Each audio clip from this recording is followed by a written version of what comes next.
তৃণমূলের গোষ্ঠীদ্বন্দ্বের জেরে বেধড়ক মারধর করা হলো এক ব্যক্তিকে। এই ঘটনায় তিনি গুরুতর জখম হয়েছেন।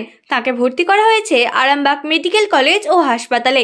জানা গেছে, আক্রান্ত ওই ব্যক্তির নাম তাপস বেরা, বাড়ি খানাকুল 1 নম্বর ব্লকের কিশোরপুরের নিরঞ্জন বাটি এলাকায়। তাপসবাবুর অভিযোগ, তিনি আগে তৃণমূল নেতা সন্দীপ বরের সঙ্গে তৃণমূল করতেন, কিন্তু বর্তমানে তিনি রাজনীতি থেকে দূরে রয়েছেন। শনিবার সন্ধ্যায় তিনি একটি পুজোর অনুষ্ঠানে উপস্থিত ছিলেন। তখনই তৃণমূল ব্লক সভাপতি দীপেন মাইতির অনুগামীরা তাকে মারধর করে বলে তার দাবি। যদিও দীপেনবাবু এই অভিযোগ সম্পূর্ণভাবে অস্বীকার করেছেন। তিনি বলেন, বর্তমানে মুখ্যমন্ত্রীর সভা নিয়ে তারা ব্যস্ত। এদিনও সেই সভার কাজে আরামবাগে ছিলেন। হয়তো পারিবারিক কোনো ঘটনা ঘটে থাকতে পারে। এর সঙ্গে তৃণমূলের কোনো সম্পর্ক নেই। এই পুজোটা দায়িত্ব নিয়ে করেছিলাম। আমি আগে সন্দীপ বরের নেতৃত্বে পার্টি করতাম। সেই হিসাবে আজকে যারা আছে গোষ্ঠীদ্বন্দ্বের লোক, কারা কারা মারধর করলো?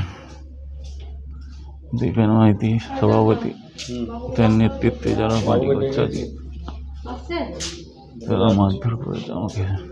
কি নিয়ে মারধর? কিছুই নয়, আমি পুজো দিয়েছিলাম, কোনো রাজনীতি করি না এখন। আগে রাজনীতি করতেন? সন্দীপ বরের হয়ে করতাম। হঠাৎ মারলো কেন? কিছুই হয় না, সন্ধ্যা থেকে ভালো ছিল, কিন্তু আমি অসুখে কিছু বুঝতে পারি না।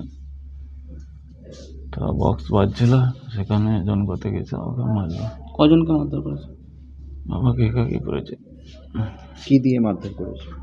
কাঠ চালানি মেরেছে, হাতে গাল চিরাচিরি, একদম মুখ ফেরে ইয়ে করেছে।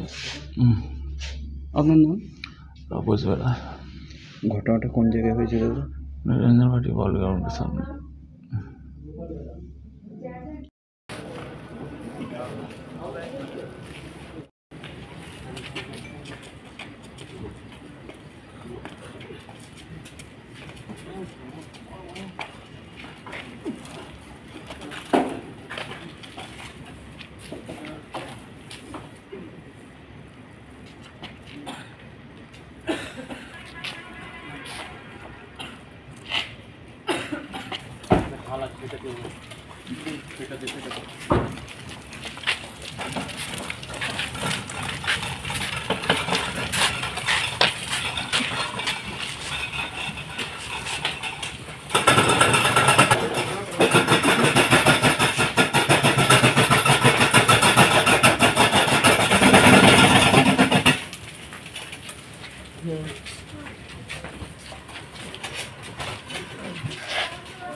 শীততাপ নিয়ন্ত্রিত অত্যাধুনিক রেস্টুরেন্ট ময়ূখ রেস্টুরেন্ট। এখানে পাবেন চাইনিজ, পোলাও, বিরিয়ানি, তন্দুরি সহ সমস্ত রকম খাবার। এছাড়াও কাস্টমারদের সুবিধার্থে হোম ডেলিভারির বিশেষ ব্যবস্থা রয়েছে। পাশাপাশি যে কোনো অনুষ্ঠানের জন্য ভাড়া দেওয়া হয়। আমাদের ঠিকানা খানাকুল হেলান সংলগ্ন তিলক চক। Phone number 8617492616 9732162360। সেরা খাবারের স্বাদ পেতে আজই আসুন ময়ূখ রেস্টুরেন্টে।